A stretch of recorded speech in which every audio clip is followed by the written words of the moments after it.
नमो ज्ञानेश्वरा नमो ज्ञानेश्वरा निवृत्ती उदारा सोपानदेवा मुक्ताबाई नमो त्रिभुवन पावनी आद्यत्रय जननी देवांची जयांचे केलिया स्मरण होय सकळ विद्यांचे अधिकरण तेचे वंदो श्रीचरण श्री गुरूंचे ते नमस्कारोनी आता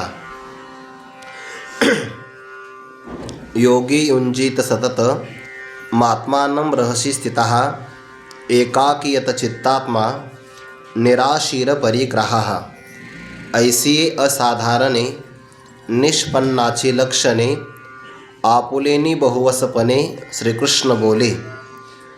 कैवल्य साम्राज्य चक्रवर्ती विश्वमौली ज्ञानोबाराय सकल ब्रह्मनिष्ठ गुरुजनांच्या परमकृपेने श्री भगवती ज्ञानेश्वरीच्या षष्ठम अध्यायाचा विचार आपण करत आहोत.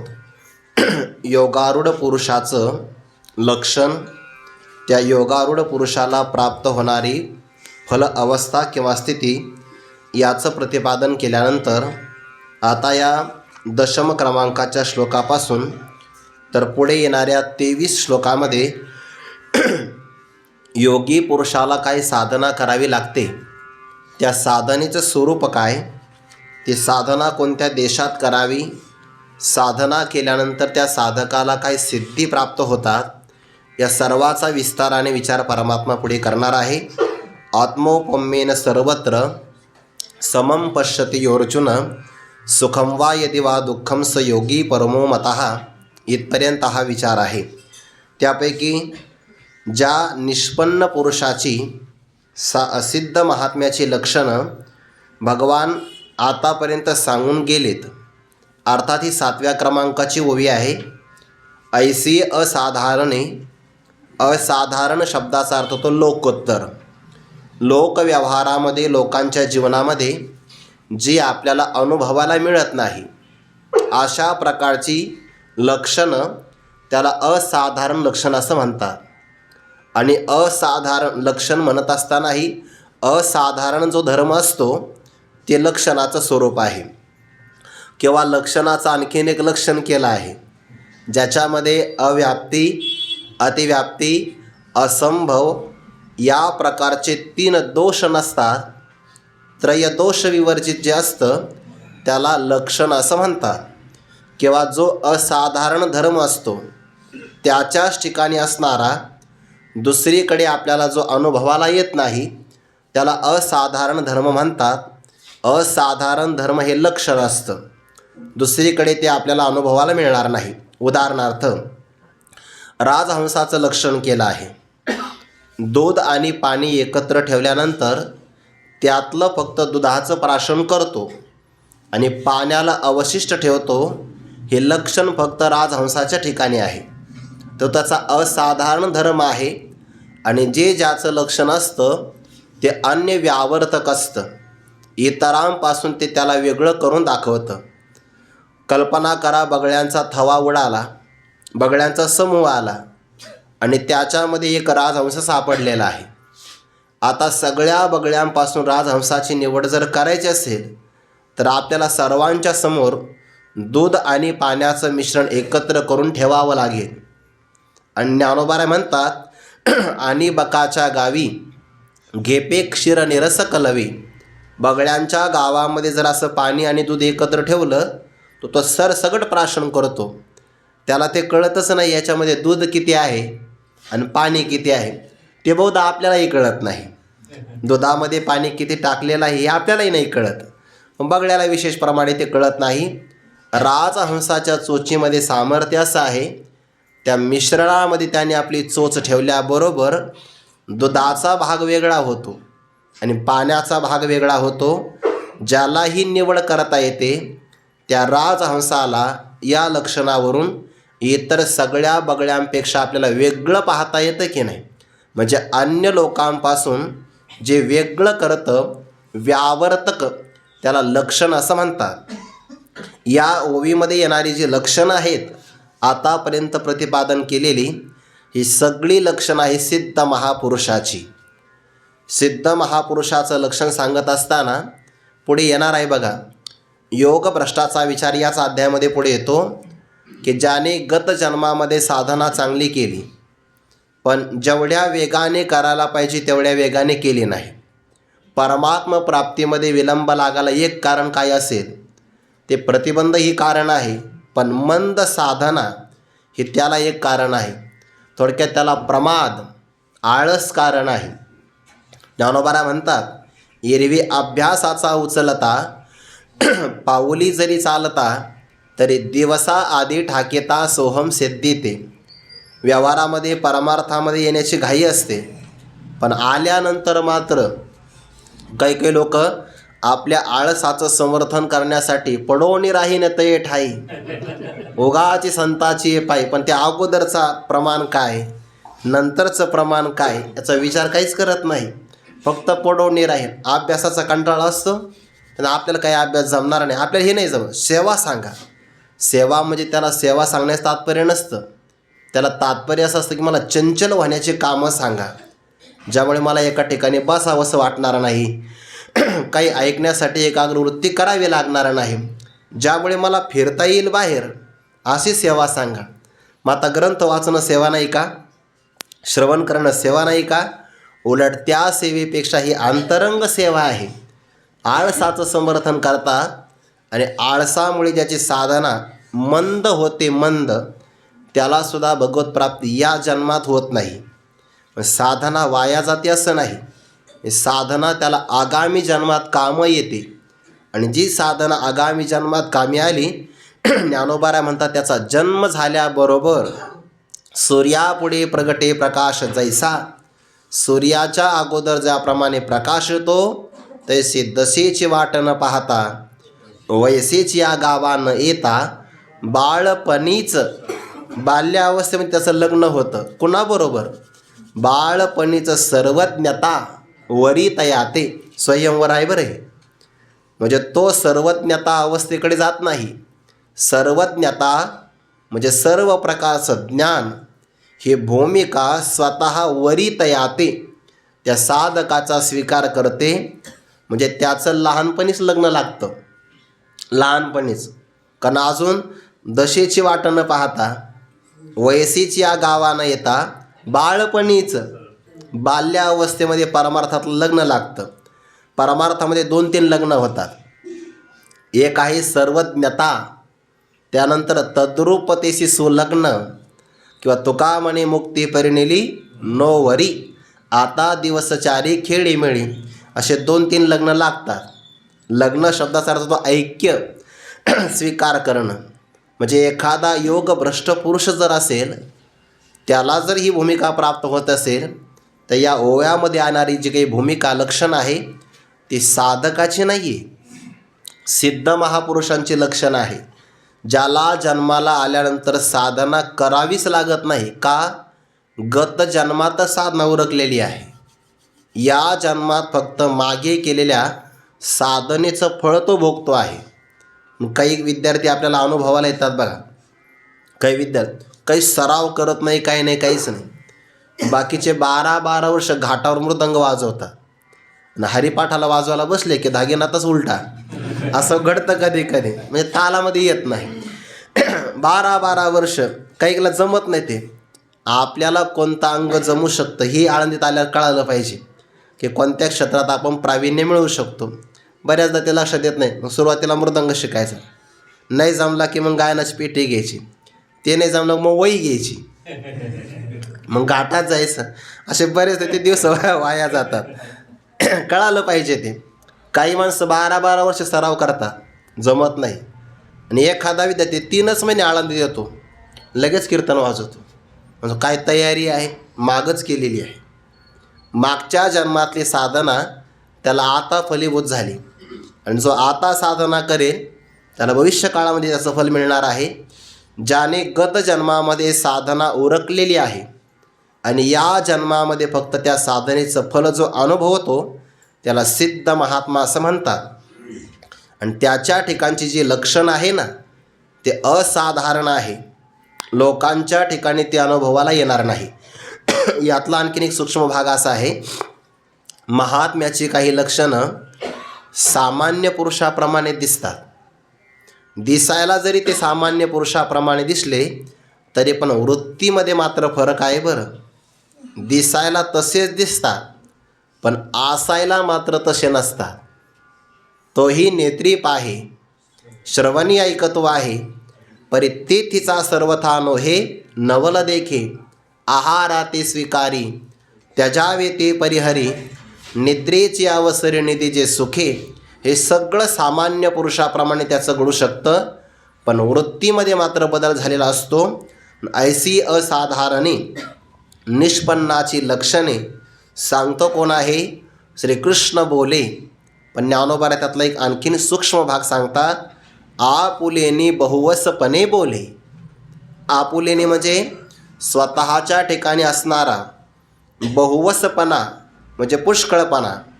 आपल्याकडून होईल तितकं देवाने विस्ताराने प्रतिपादन केलं.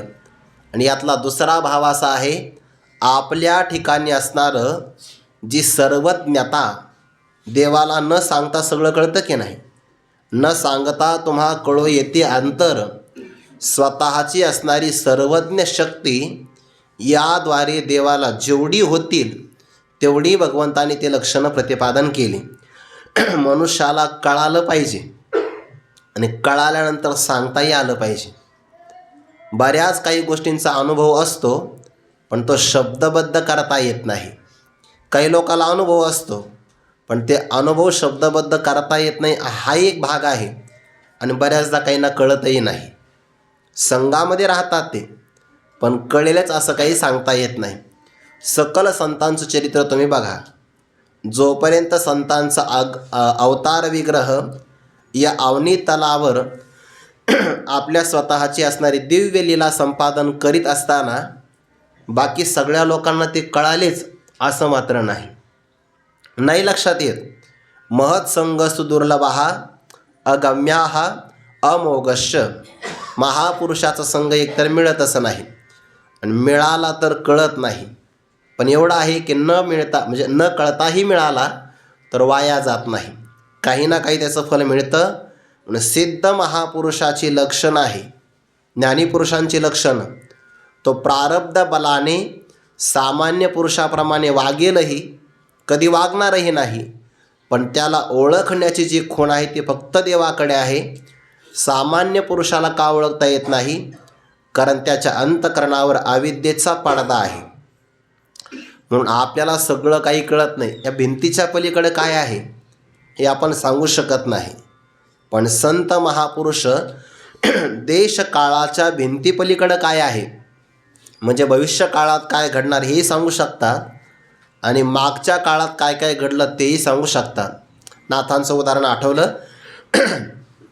त्यांच्या जीवनामध्ये भावार्थ रामायण लिहिण्याचा प्रसंग आला आणि मग भगवान परमात्म्याने त्यांना जागं करावं की तुमच्या आयुष्याची मर्यादा थोडी राहिलेली आहे, प्रयाणाचा काळ समीप आला, तोपर्यंत हे रामायण पूर्ण झालं पाहिजे. दिवसाही रामायण, रात्री जाग आले की लगेच रामायण लिहायला प्रारंभ करायचा. अशोक वाटिकेमध्ये असणारी जी काही छोटंसं सरोवर होतं, त्या सरोवरामध्ये जे काही कमळपुष्प होती ते पांढऱ्या शुभ्र वर्णाची, असं नाथ महाराजांनी वर्णन केलं. मला सर्वज्ञता सांगायची बरं, विसरू नका. सर्वज्ञता नाथ महाराजांनी लिहिलं की ती पांढऱ्या शुभ्र वर्णाची होती. आता ज्या ज्या ठिकाणी रामायण कथा असते ना, ते हनुमंतराय त्या कथा ऐकायला आलेले असतात बरं. हे कथा वाचकालाही ज्ञात पाहिजे आणि हे ऐकणाऱ्यालाही माहिती पाहिजे की इथे हनुमंतराय आलेले आहे. म्हणजे कथा वाचक दुसरं काही सांगणार नाही आणि ऐकणारे मोबाईल पाहणार नाही, कारण हनुमंतरायचा गदा पडू शकतो आपल्यावर, असं होईल की नाही. तेथे असे देव उभा, कीर्तनामध्ये देव उभा असतो. हे वक्त्यालाही कळावं, श्रोत्यालाही कळावं, म्हणजे वक्ता अभंग चांगला सोडवेल आणि श्रोते उठून जाणार नाही. मर्यादा आहे कीर्तनाची. आता नाथ महाराजांचं रामायण रसाळवाणीनं सांगण्याचा तो एक प्रकारची अलौकिक संधी. आणि ते पाहिल्यानंतर हनुमंतराय दररोज कथा ऐकायची. आता अशोक वाटिकेमध्ये जाणारी पहिली व्यक्ती म्हणजे हनुमंतराय, पहिली व्यक्ती. म्हणजे अशोक वाटिकेमध्ये जाऊन पुन्हा माघारी आलेली, बाकी कोणीच गेलं नव्हतं तोपर्यंत. पण तिथे सरोवरातली जी फुलं कमळाची ते पांढऱ्या शुभ्रवर्णाची आहे, ते वाक्य ऐकल्याबरोबर हनुमंतराय जागे झाले. म्हणजे डोळे झाकून ऐकत होते समाधी भावामध्ये. नाथमारांचा हात धरला, पण तो पांढरा रंग बाजूला काढा. ती फुलं जी होती ना, लाल वर्णाची होती म्हणे, रक्तवर्णाची मी स्वतः पाहून आलो. जानकी माता प्रगट झाल्या ते नाही, ती कमळ नीलवर्णाची होती. नाथ महाराज म्हणतात पांढऱ्या रंगाची, हनुमंतराय म्हणतात रक्तवर्णाची, आणि जानकी माता म्हणतात नीलवर्णाची. झालं की कमळ एक आहे, एकच कमळ, आणि भांडणं तिघाचे चालले. म्हणजे हल्लीच्या काळात नका घेऊ बरं. कमळ एक आहे आणि 3 जण उमेदवार आले असं नका घेऊ. त्याच्यासाठी नाही सांगत मी ते. कमळ एक पण भांडणं तिघाचे सुरू झाले. आता काय करावं? वरती काही भक्तच आहे, आणि भक्ताचे भांडणं कोणाला सोडावे लागतात? हा, हे पहिल्यापासून आहे. भक्ताचे भांडणं सुरू झाले की सोडावे देवाने, आणि शिष्याचे लागले तर गुरुजींनी. पहिल्यापासून आहे ते. हनुमंतरायाला ते प्रगट व्हावं प्रभू रामचंद्र प्रगट झाले आणि सांगितलं तुमचं तिघांचंही बरोबर आहे. अहो बरोबर तिघांचं कसं काय राहील? सत्य एक असतं ना, 3 गोष्टी खऱ्या नसतात. कोणतं तरी एक सांगा. प्रभूने सांगितलं मग खरं सांगू, खऱ्यातलं खरं नाथ महाराजांचं आहे. कारण ती असणारी सरोवरातली कमळाची फुलं पांढऱ्याच रंगाची होती. हनुमंतराय मग देवाला म्हणले, देवा खरं सांगू का, तुम्ही पण नव्हते गेले, मी गेलो होतो.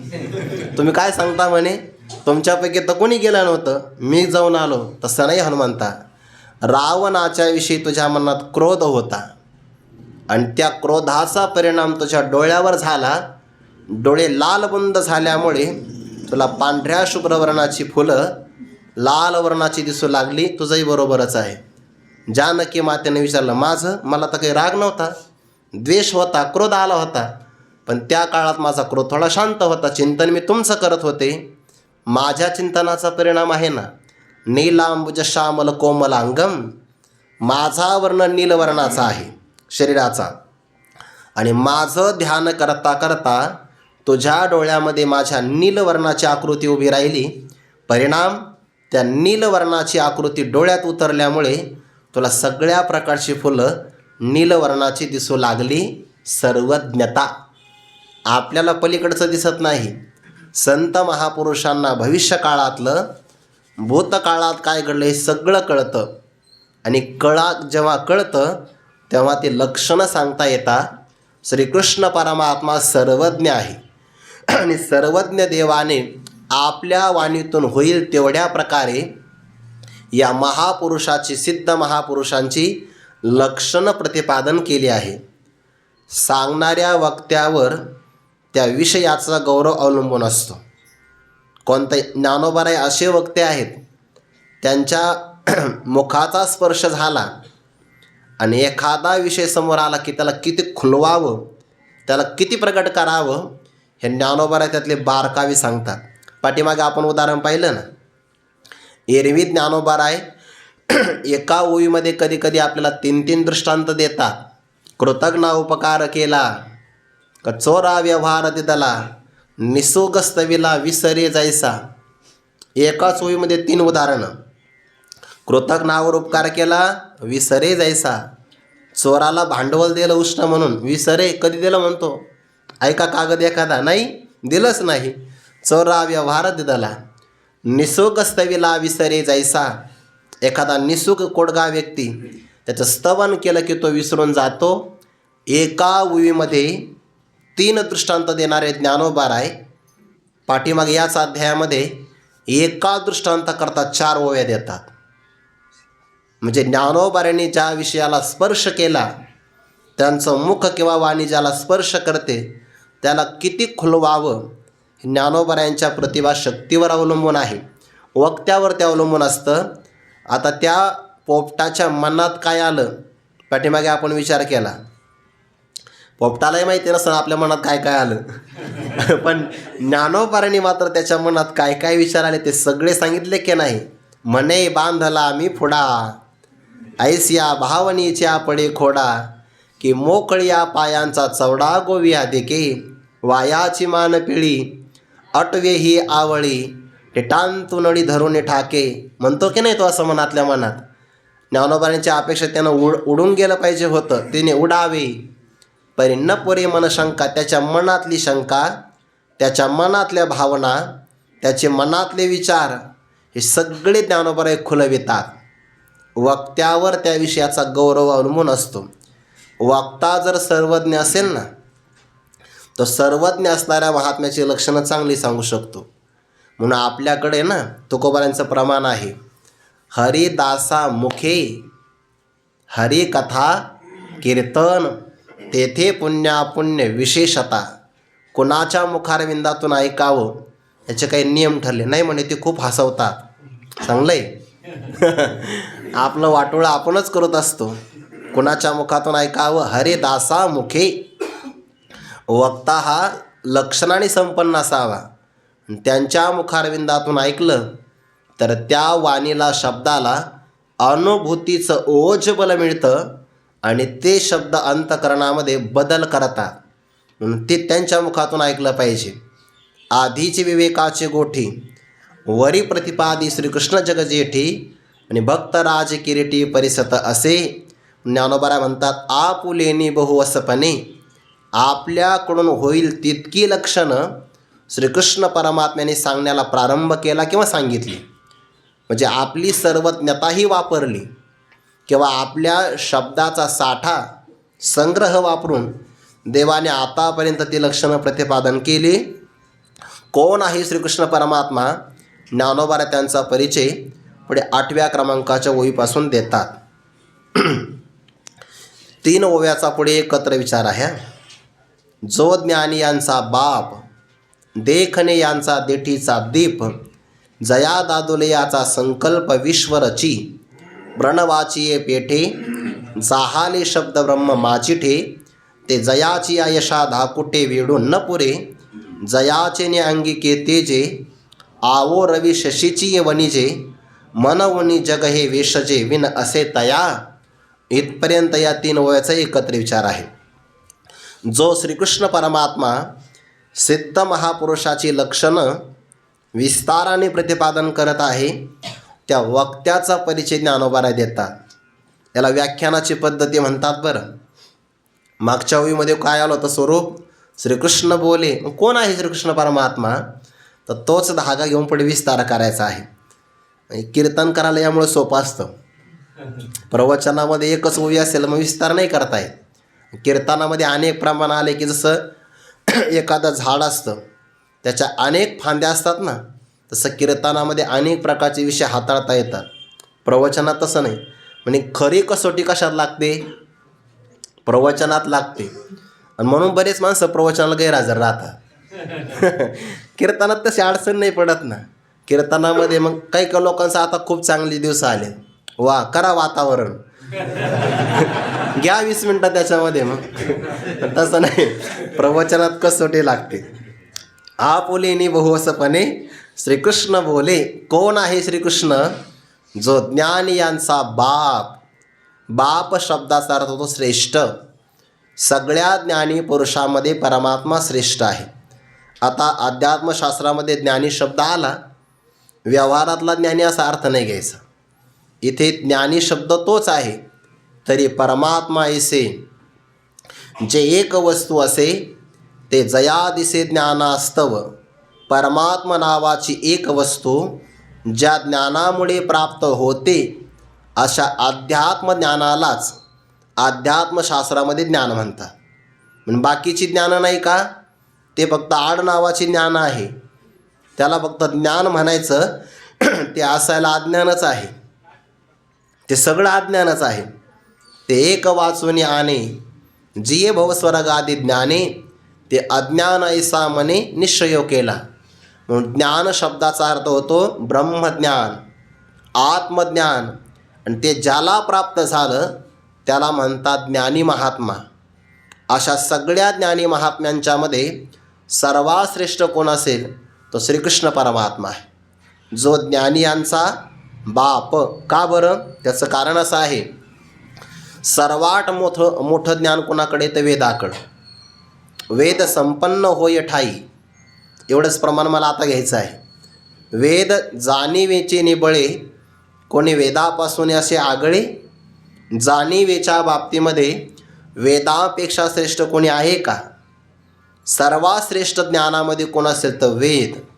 वेदामध्ये भ्रम, प्रमाद, कर्णापाटव आणि विप्रलिप्सा हे जे मानवी बुद्धीमध्ये दोष असतात ना 4, ते वेदवाणीमध्ये येत नाहीत.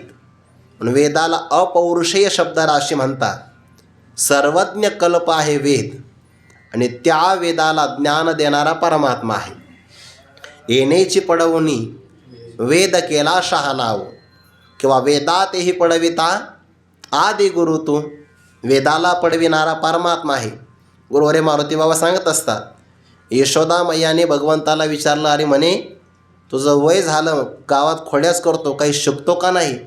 शाळेत गेलं पाहिजे, असाच राहतो ठोंब्या, काहीतरी शिकलं पाहिजे. बाबांचे शब्द आहे. असं नाही राहायचं म्हणे. अरे टोपीमुळे डोक्याला शोभा नसते, डोक्यातही काहीतरी असावं लागतं का? पाहिजे काहीतरी. नुसता फेटा चांगला येऊन फायदा नाही. फेटा ज्यावर बांधला त्या डोक्यातही काहीतरी असावं लागतं. काही शिकतो का नाही? काय शिकावं? अरे वेद वगैरे काहीतरी. आई वेदाला विचार. वेद आपला विद्यार्थी आहे. विद्यार्थी कुठं गुरुजीला शिकवत असतो का? सांगतात की नाही, येणेची पडवणी वेद केला शहाणावो. वेदाला ज्ञान देणारा परमात्मा आहे, जो ज्ञानियांचा बाप. 2 अर्थ होईल.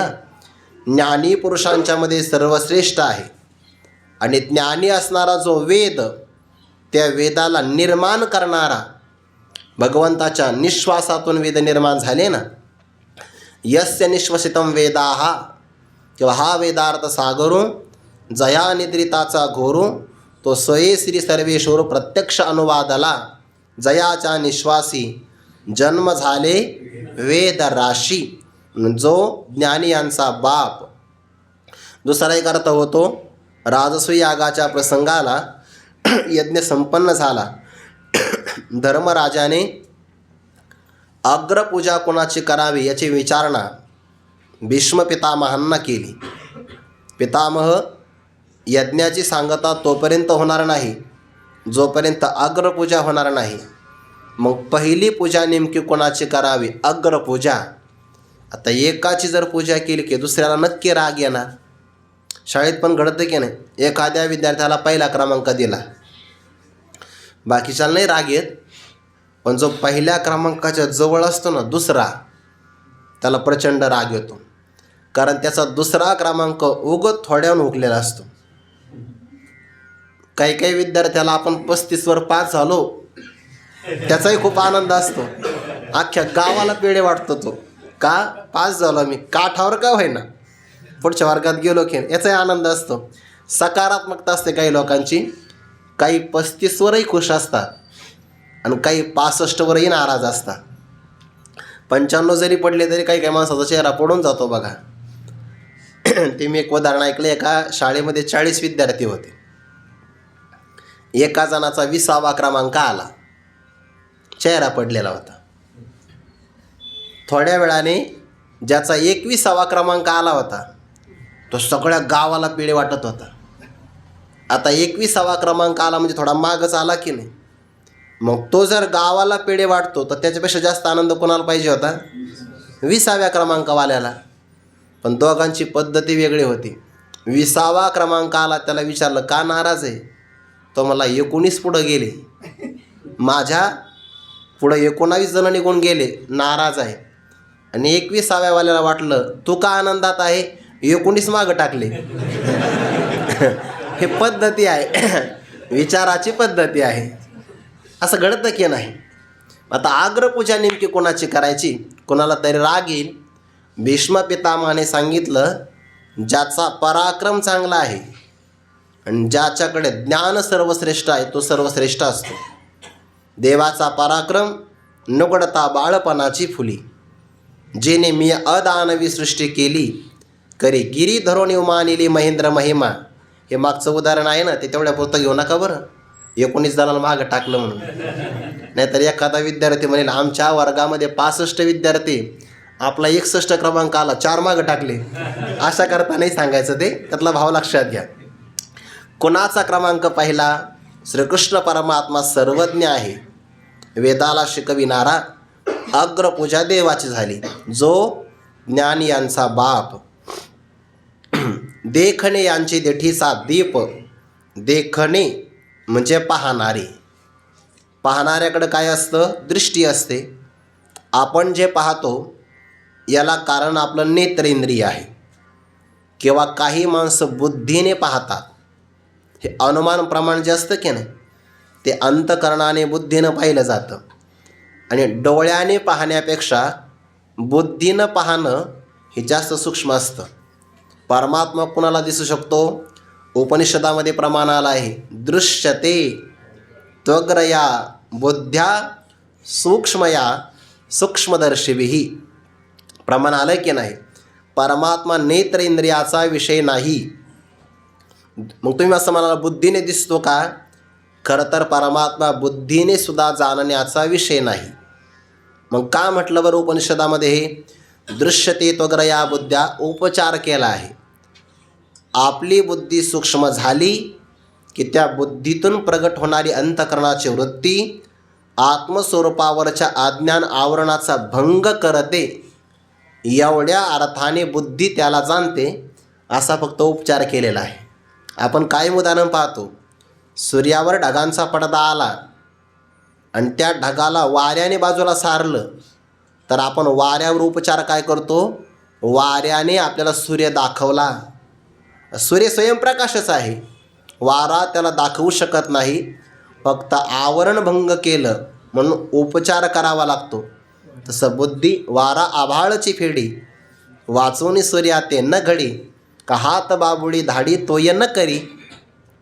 तैसा आत्मदर्शनी आढळ असे अविद्येचा जो मळ, तो शास्त्रनाशी येर निर्मळ मी प्रकाशे स्वये. पाहण्याच्या बाबतीमध्ये बुद्धीनेही पाहिलं जातं आणि डोळ्यानेही पाहिलं जातं. पण खरं असं आहे, डोळ्यामध्ये पाहण्याची शक्ती, बुद्धीमध्ये जाणण्याची शक्ती जी आली ती त्यांची नाही, ती परमात्म स्वरूपातून आलेली आहे. विचारसागरामध्ये उदाहरण दिलं आहे, कंदिलाचं उदाहरण आहे. कंदिलाच्या आतमध्ये ज्योत असते. त्या ज्योतीतला प्रकाश काचेमध्ये येतो. काचेतला प्रकाश बाहेर फाकतो आणि एखाद्या पदार्थाच्या आकाराचा होतो. आता तो आतली जर कंदिलातली ज्योत प्रज्वलित नसेल तर तिथला प्रकाश काचेमध्ये येणार नाही, काचेतून बाहेर जाणार नाही आणि बाहेरच्या पदार्थाला पाहणार नाही. पदार्थाला ज्ञेय म्हणतात. काच आणि पदार्थामध्ये जाणारा मधला प्रकाश त्याला ज्ञान म्हणतात आणि काचेमध्ये आला त्याला ज्ञाता म्हणतात. ज्ञाता, ज्ञान आणि ज्ञेय ही जी त्रिपुटी आहे ना, याला प्रकाशित करणारी मुख्य ज्योत मानावी लागते. आणि जर कंदिलाच्या आतमधली मुख्य ज्योत प्रकाशित नसेल तर कोणताही त्रिपुटीचा व्यवहार घडणार नाही.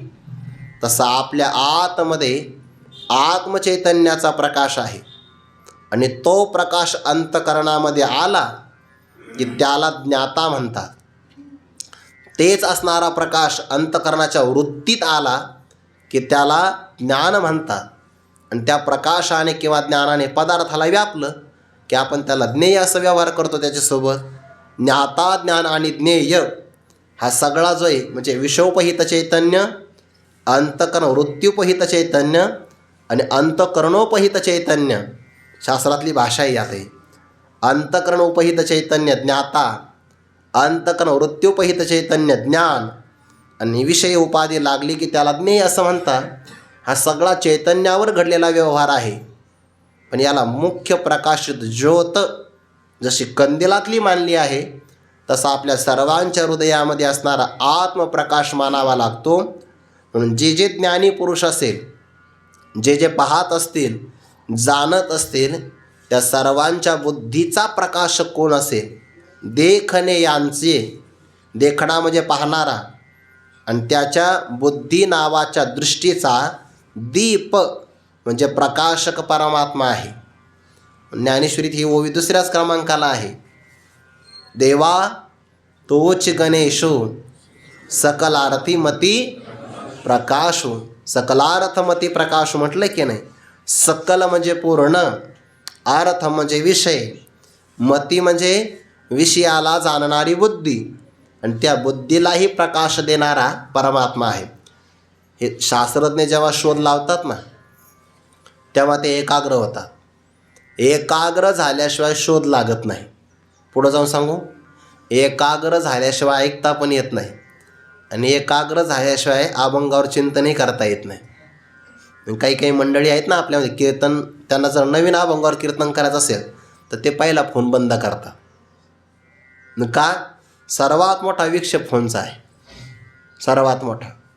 सहज जरी आपण एखाद्या व्यक्तीचा उचलला तर कामाचे वाक्य 2 असतात आणि निरर्थक वाक्य 10 असतात. घेणं देणं ते आपल्या बुद्धीमध्ये विचार जातात, चंचल होऊन जातं अंतःकरण. चिंतन करणारे माणसं चिंतनाच्या प्रसंगाला मोबाईल बाजूला ठेवतात. एकाग्र झाल्याशिवाय चिंतन नाही करता येत, अभ्यास नाही करता येत.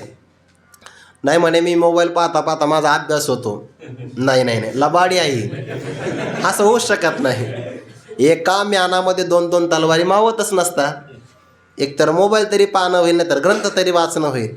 होऊच शकत नाही आहे. एकाग्रता महत्त्वाची आहे. शास्त्रज्ञ जेव्हा शोध लावतात ना तेव्हा ते कोणत्याही संशोधनाशी एकाग्र होतात, आणि एकाग्र झालेल्या बुद्धीमध्ये परमात्म्याच्या ज्ञानाचं काहीतरी स्फुरण होतं, आणि बरोबर एखादा शोध लागला जातो. शोध लावणारे शास्त्रज्ञ कधी कधी जेवतही नाही, विश्रांती पण नाही करत. रात्रंदिवस त्या संशोधनाशी ते एकाग्र होतात बघा. हजार वेळा प्रयोग करतात, ते शोध लावतात. आता आपण फक्त यंत्र वापरतो, पण या यंत्राच्या पाठीमागे तयार करायला कितीतरी लोकांची बुद्धी लागली असेल, कितीतरी लोकांची. याच्यामध्ये बुद्धी आहेच की नाही? आपण मोबाईल स्विच ऑफ जरी केला तरी मोबाईल जागा असतो. अलार्म लावला ना तर अलार्मच्या अगोदर बरोबर 5 मिनिटांनी मोबाईल जागा होतो. त्याच्यामध्ये काही ना काहीतरी ते बसवलेलंच आहे की नाही? ते चिप असेल म्हणा किंवा काय असेल, बसवलेलंच आहे. पण त्याच्यात ऊर्जा आहे, बॅटरी आहे ना. बॅटरी नसेल तर मग मोबाईल नाही उघडत. त्याच्यामध्ये ऊर्जा आहे. आता यंत्रात ऊर्जा आहे तर आपल्यात नाही का? आपल्यात अग्नी आहे, अग्नी. जर आपला अग्नी चांगला असेल तर आपलं ज्ञान स्थिर राहतं. आपला अग्नी गेला बस चिखल ओला. ज्ञानोबारांची होई, अगा देहीचा अग्नी जरी गेला तरी देह नव्हे चिखल ओला. आपलं शरीर कायम गरम राहतं बघा, राहिलं पाहिजे, कायम राहिले पाहिजे. तळपायसुद्धा गरम, अंगही गरम राहतं की नाही, रक्तात उष्णता असते. आणि आपल्या उदरामध्ये अग्नी आहे. कोणी लावला, कधीपासून लावला माहिती नाही. मातेच्या उदरामध्ये असतानाच तिथपासूनच आपल्या पोटात अग्नी आहे. जठराग्नी. अहम वैश्वानरो भूत्वा. वैश्वानर नावाचा अग्नी हे देवाचं स्वरूप आपल्या उदरात आहे. म्हणजे आपल्यामध्ये ऊर्जा आहे, तीच आपली बॅटरी आहे.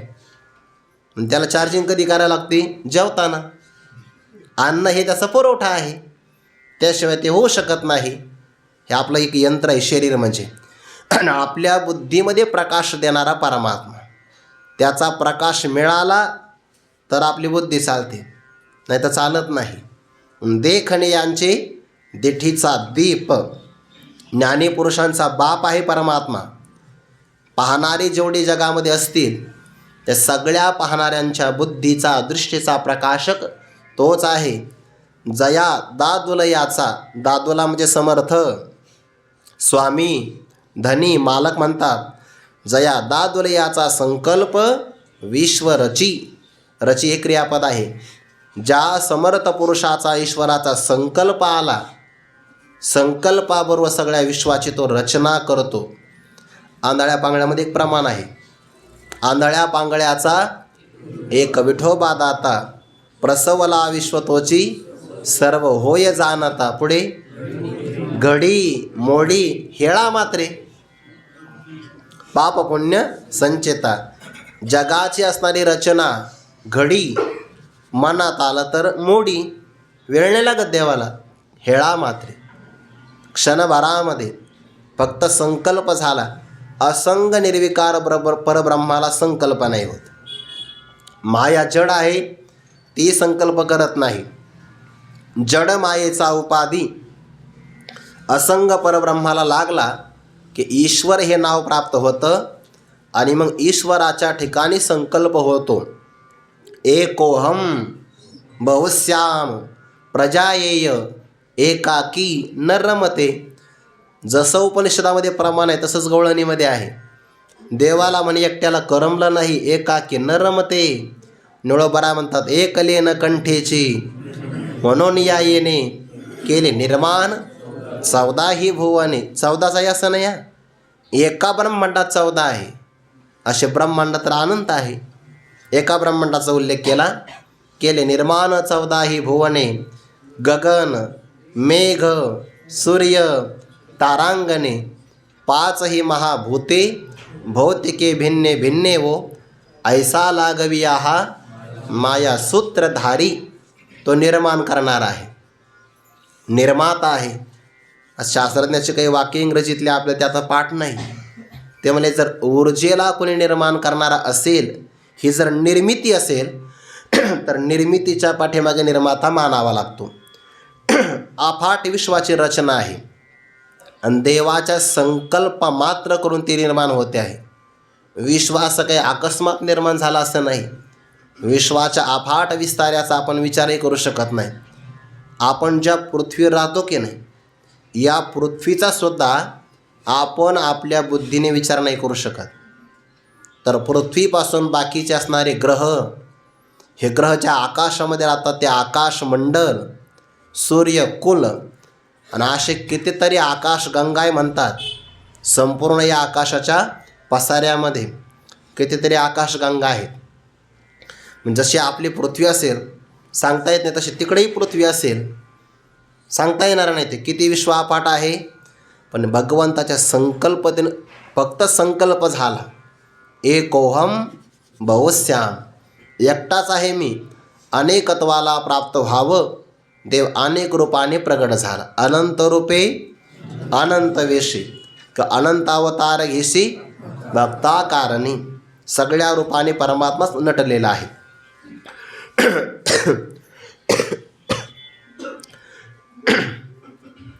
जया दादुलियाचा संकल्प विश्वरची, या विश्वाची रचना करतो आहे. आता विश्वाचा विचार केला, अफाट आहे ना विश्व, आपण विचार करू नाही शकत. आपल्याला फक्त उपभोग घ्यायचं माहिती आहे एखाद्या फळाचा, पदार्थाचा. त्या पाठीमागे निर्मिती किती होते आहे ते असं ऐकलं आहे. काल परवा द्राक्ष असतात ना, अतिशय आंबट असतात. पिकण्याच्या अगोदर टणकही खूप असतात. मी ते स्पर्श करून पाहिले, खूप टणक असतात.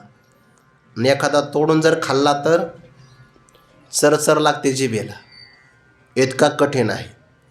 आता फक्त कल्पना करा, आपण जर माती चाखून पाहिली, मातीची चव मातीप्रमाणे लागते, बाकी काही नाही. पाण्याची चव पाण्याप्रमाणे लागते. खतं तर काही आपण खाऊ शकत नाही का खायचं? खतं औषधं नाही खाऊ शकत आपण, कारण ज्याने अनुभव घेतला तो शिल्लक नाही ना राहणार. कारण ज्याने खत खाल्लं त्याचंच खत होईल, राहील कसं काय शिल्लक? म्हणजे खतामध्ये गोडवा नाही, बरोबर. मातीमध्ये वेगळं आहे, पाण्यात नाही ना साखर, बरं. सूर्याच्या उष्णतेत नाही. पण नियम असा आहे, सूर्याचं किरण जर पानावर पडलं तर प्रकाश संश्लेषण नावाची क्रिया घडते. आणि सूर्यकिरण जेवढं जास्तीत जास्त वाढेल तेवढी त्या द्राक्षामध्ये साखर तयार होते. विशेष आहे की नाही? एकाच मातीतून अन्नद्रव्य घेतलं द्राक्षाने तर त्याला त्यातून गोडी मिळाली. ऊसाने घेतलं त्याला गोडी मिळाली. मिरचीनं पण त्याच पृथ्वीतले द्रव्य घेतले, त्याला तिखटपणा प्राप्त झाला. आवळ्याला तुरटपणा, लिंबाला आंबटपणा. एकाच मातीतून, माती एकच आहे, पाणी एकच आहे, हवा एकच आहे, सूर्यकिरण एक आहे, फक्त बीज वेगळं आहे. लगेच पदार्थामध्ये बदल होतो. आपल्याला करता येईल काही? मी तुम्हाला वाळू देतो, वाळू तुम्ही करून दाखवा. हे जमेल? हे निर्माण जे केलं आहे ते देवाने निर्माण केलं आहे. आपण विचार नाही करू शकत. सूर्याचं किरण वाढत वाढत गेलं की साखर तयार होते ना. अगोदर तोडून बघा बरं तो मणी द्राक्षाचा, त्याच्यामध्ये काही आढळत नाही. किती तुलना करा. किंवा कैरी असते आपली, खूपच आंबट असते, पण ते परिपक्व दशेला आले की त्याच्यात गोडवा तयार होतो. हे जे अफाट रचना जी निर्माण झाली आहे याच्या पाठीमागे हा संकल्प देवाचा आहे. जया दादुले याचा संकल्प विश्वरची प्रणवाची पेठे. ज्ञानोबारा रूपक करतात बरं. आता श्रीमंत रूपक आहे. ज्ञानोबारा म्हणतात एक बाजार भरला, त्या बाजारामध्ये उत्तम वस्त्र आलं, पण त्या वस्त्राने सुद्धा देवाचं अंग झाकल्या गेलं नाही. कोणता बाजार आहे, वस्त्र कोणतं आहे, आणि कोण आहे परमात्मा बघा. प्रणवाची पेठे जहाले शब्द ब्रह्म माझी ठे, ते जयाची आयशा धाकुटे वेढून न पुरे. भगवंताकडे 6 महत्त्वाचे गुण आहेत. ऐका, यश, श्री, औदार्य, ज्ञान, वैराग्य, ऐश्वर्य. यातला पहिला कोणता आहे? यश. यश ऐका, यश. ज्ञानोबा म्हणतात जयाची या यशा, ज्या परमात्म्याच्या यश नावाच्या गुणाला वेढण्यासाठी एक वस्त्र धाकुटे, लहान पडलं लहान. आणि मग लहान कपडे घालत असतात का? आपल्या अंगावरचा एखादा सदरा जर असेल तर शिवताना आहे ना मापात असतो, पण ते कपडे शिवणाऱ्याला काय माहिती आहे की हा वारीहून आल्यानंतर वाढणार आहे म्हणून? कळत नाही ना. कळत नाही ते. मग तो असा अपुरा झाला. कोणी अंगावर घालतं का त्याला? नाही. प्रणवाची पेठे. प्रणव म्हणजे ओंकार. सगळ्या प्रकारचे शब्द झाले निर्माण ते ओंकारापासून बरं. सगळे शब्द ओंकार हा तस्य वाचक प्रणव. हा तर प्रणव म्हणजे ओंकार. अकार, उकार आणि मकार या 3 मात्रेपासून ओंकार शब्द तयार झाला. खरं तर जया ओंकाराची कुशी अक्षरे होती औमकारेशी, जी उपजत वेदेशी उठली तिन्ही. ओंकारापासून सगळे शब्द, सगळ्या प्रकारच्या वाणी, सगळ्या प्रकारचे वेद, शास्त्र, पुराण तयार झाले. आणि त्या ओंकाराच्या पेठेत, बाजारामध्ये जहाले शब्द ब्रह्म माझी ठे. माझी ठे म्हणजे उत्तम वस्त्र. ओंकाराच्या बाजारामध्ये, कारण ओंकारापासून वेद निर्माण झाला. वेदाला उत्तम वस्त्र का म्हटलं? आत्ताच आपण भाग पाहिला ना. कारण वेदामध्ये भ्रम, प्रमाद आणि कर्णा पाठवी प्रलिप्सा नावाचा दोष नाही. म्हणून ओंकाराच्या बाजारात म्हणजे ओंकारापासून शब्द ब्रह्म म्हणजे वेद नावाचं उत्तम वस्त्र तयार झालं. पण ते जरी वस्त्र उत्तम असेल, चांगल्या बाजारातून आणलेलं आहे, परंतु जेव्हा भगवंताच्या यश नावाच्या गुणावर अलंकृत करण्यासाठी, वेढण्यासाठी ते वापरलं, तर ज्ञानोबा म्हणतात 4 वेदाचं वस्त्रसुद्धा 6 गुणांपैकी एका गुणाला वेढण्यासाठी सुद्धा पुरलं नाही. म्हणजे वेदाकडून भगवंताच्या एकट्या यश नावाच्या गुणाचं सुद्धा वर्णन करता आलं नाही. इतकं देवाचं अफाट यश आहे. म्हणजे मग श्री, औदार्य, ज्ञान, वैराग्य, ऐश्वर 5 गुण तर अजून शिल्लकच राहिले. एका गुणाचं सुद्धा वेदाला पूर्ण वर्णन करता आलं नाही. प्रणवाचे पेठे जहाले शब्द ब्रह्म माझी ठे, ते जयाचे आयशा धाकुटे वेढून पुरे. जयाचे नि अंगी कतेजे, ज्या परमात्म्याच्या अंगावर असणारं किंवा अंगच्या तेजाने रवी शशीची वणिजे आवो. आवो म्हणजे प्रतिष्ठा, वणिजे म्हणजे व्यापार. सूर्य आणि चंद्र यांचा कोणता व्यापार आहे? प्रकाशाचा. यांचा व्यापार आहे. पण जरी हे व्यापारी असेल तर सूर्य आणि चंद्राला स्वतःचं तेज नाही बरं. ते तेज त्यांना भगवंताच्या स्वरूपातून मिळतं आहे. यदादित्यगतम तेजो जगत भासयते खिलम यच्चंद्रमसी यच्चाग्नो तत्तेज विद्धी मामकम. भगवान म्हणतात ते माझं तेज आहे. जयाचे अंगिके तेजे, ज्या परमात्म्याच्या अंगाच्या तेजाने रवी आणि शशी म्हणजे चंद्र यांच्या व्यापाराला प्रतिष्ठा प्राप्त होते. देवाने आपला प्रकाश काढला की यांना प्रकाश देता येणार नाही. म्हणून या कारणामुळे जग हे वेशजे विन असे तया. म्हणून हे संपूर्ण जग वेशजे विन, वेशजे शब्दाचा अर्थ होतो प्रकाशित, भासमान किंवा विशद. म्हणून हे संपूर्ण जगत जे प्रकाशित होत आहे तयाविन असे, त्या परमात्म्यापासून प्रकाशित होईल का? अर्थात होणार नाही. किंवा तयावेशजे विन, त्या परमात्म्याच्या प्रकाशाशिवाय हे जग असे, या जगताचा व्यवहार होईल ज्ञानाचा होणार नाही. थोडक्यात ज्या परमात्म्याच्या अंगाच्या तेजाने सूर्य आणि चंद्राच्या तेजाचे व्यापार चांगले चालतात, जर त्यांना परमात्म्याच्या तेजाची अपेक्षा असेल तर जगाला नाही का? म्हणून जगाचं असणारं प्रकाशमानता, प्रकाशितपणा भगवंताच्या प्रकाशाशिवाय होईल का? अर्थात होणार नाही. असा तो परमात्मा ज्ञानघन, प्रकाशमान, वेदवाणीसुद्धा अपुरी पडावी असं अगम्य स्वरूपाने आहे. आणि तो परमात्मा आपल्याकडून होईल तेवढी सिद्ध महापुरुषाचे लक्षणं सांगतो आहे. आणखीन काही विचार ते चिंतन आपण उद्या पाहू. पुंडलिक वरदा हरी विठ्ठल श्री ज्ञानदेव तुकाराम मौली ज्ञानेश्वर महाराज की जय. जगद्गुरु तुकाराम महाराज की जय. सद्गुरु जोग महाराज की जय.